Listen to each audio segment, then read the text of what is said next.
Alors, on va voir un peu cette application. Tu vas d'abord chercher les réponses par toi-même, au brouillon, en faisant des pauses avec la vidéo et en reprenant après pour venir voir la correction. Donc on a une pyramide SABCD dont la base est un rectangle. A, B, C, D. La hauteur est SA. C'est une pyramide un peu particulière, puisqu'ici la hauteur de la pyramide n'est pas à l'intérieur. La pyramide, sa hauteur ici, c'est une de ses arêtes. En effet, le segment SA est perpendiculaire au segment AB, mais aussi perpendiculaire au segment AD. Donc cette arête SA est perpendiculaire au plan de base. On donne 15 pour SA, 8 pour AB, 11 pour BC. E est un point sur l'arête SA tel que SE égale 12. Donc un point E sur l'arête SA tel que SE égale 12. Comme la figure n'est pas en dimension réelle, on va placer E quelque part, puisqu'ici ça correspond à 15, 12 on va dire à peu près ici. Et on vous demande de tracer sur la figure en perspective la section de cette pyramide par le plan passant par le point E et qui est parallèle à la base. On nommera cette section EFGH avec F appartenant à l'arête SB. Vous avez vu dans le cours que la section qu'on doit obtenir, c'est un rectangle. Maintenant, il s'agit de le représenter en perspective. Je vais vous montrer à l'aide de GeoGebra la méthode. Bien sûr, vous allez le faire avec votre règle, mais suivez d'abord les explications sur GeoGebra. Donc c'est cette pyramide. On voit que ici, l'arête SA est perpendiculaire à la base. Le point E, il est sur l'arête SA, donc on va obtenir une section qui va être un rectangle. Comment la représenter? Il faut que les côtés de la section soient parallèles aux côtés de la base. C'est-à-dire qu'on va tracer une parallèle à AB passant par E. Donc je trace une droite parallèle en passant par E, parallèle à AB. Cette droite, elle est tracée sur la face SAB. Voilà. Et elle coupe l'arête en un point. Je vais créer ce point ici. Donc, intersection entre cette droite et l'arête qui est ici. On obtient le point qui est ici, F. Ensuite, comment tracer la trace que l'on va obtenir sur la face SBC? Alors déjà, je vais faire disparaître cette droite. Ce qui m'intéresse, là, j'ai déjà le segment qui est tracé sur la face SAB. Maintenant, il faut tracer sur la face SBC. Eh bien, on va faire la même chose. On va tracer une parallèle passant par F, parallèle à BC cette fois-ci. Donc, parallèle à BC passant par F. Et cette droite, elle coupe l'arête SC en un point. Je vais créer ce point, intersection entre les deux. Je fais disparaître cette droite et j'obtiens ici le segment qui est la trace que fait le plan lorsqu'il coupe cette pyramide. Voilà. Maintenant, il faut tracer sur la face de derrière, ici, la face SCD.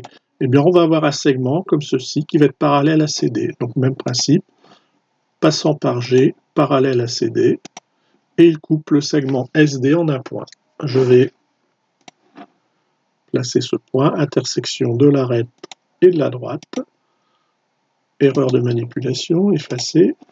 Point d'intersection de cette arête avec cette droite. Le point H, je fais disparaître cette droite, c'est le segment qui m'intéresse.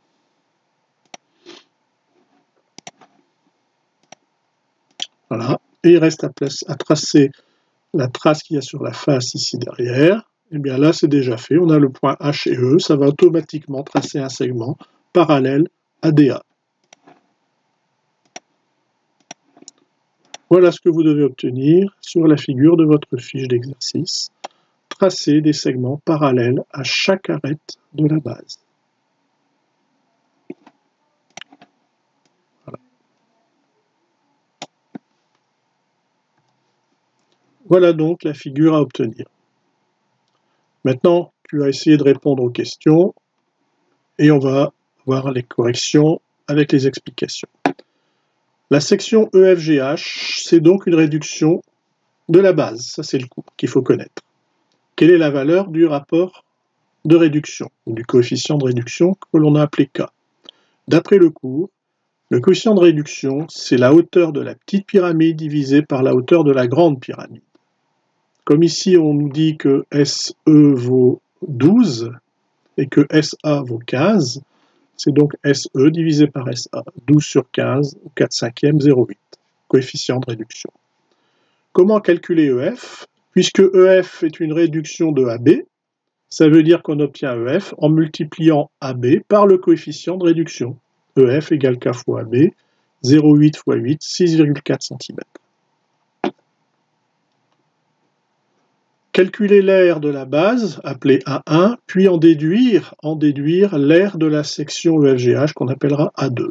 La base est un rectangle, l'aire d'un rectangle, longueur fois largeur, donc ici AB fois BC, c'est-à-dire 8 fois 15, 8 fois 11, pardon. 8 fois 11, 88 cm². Maintenant, on veut calculer l'aire de la section.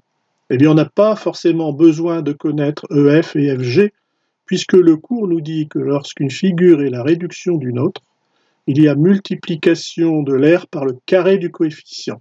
C'est-à-dire que l'aire obtenue par réduction, c'est K au carré fois l'aire A1, c'est-à-dire l'aire de la base.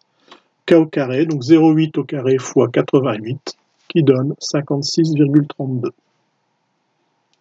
Pour calculer le volume de la grande pyramide, la formule du volume d'une pyramide, c'est l'aire de la base multiplié par la hauteur divisé par 3.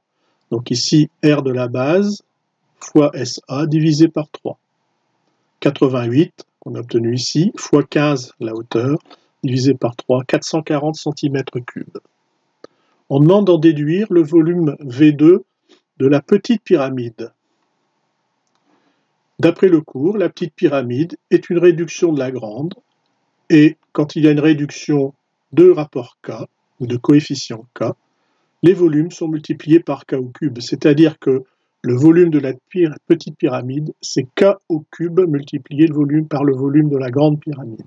Donc ici, V2 égale K au cube fois V1, c'est-à-dire 0,8 au cube fois 440, et on obtient 225,28 cm3.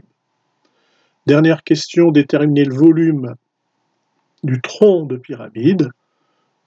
C'est juste un petit raisonnement. Le tronc de la petite pyramide, c'est ce qui reste quand on enlève la petite pyramide à la grande pyramide. Donc il y a une histoire de soustraction. Simplement, le volume du tronc, c'est le volume de la grande pyramide moins le volume de la petite. 440 moins 225,28, 214,72 cm3. Voilà pour cette application. Il faut ranger le cours et la fiche de cours et l'application dans le porte-vue.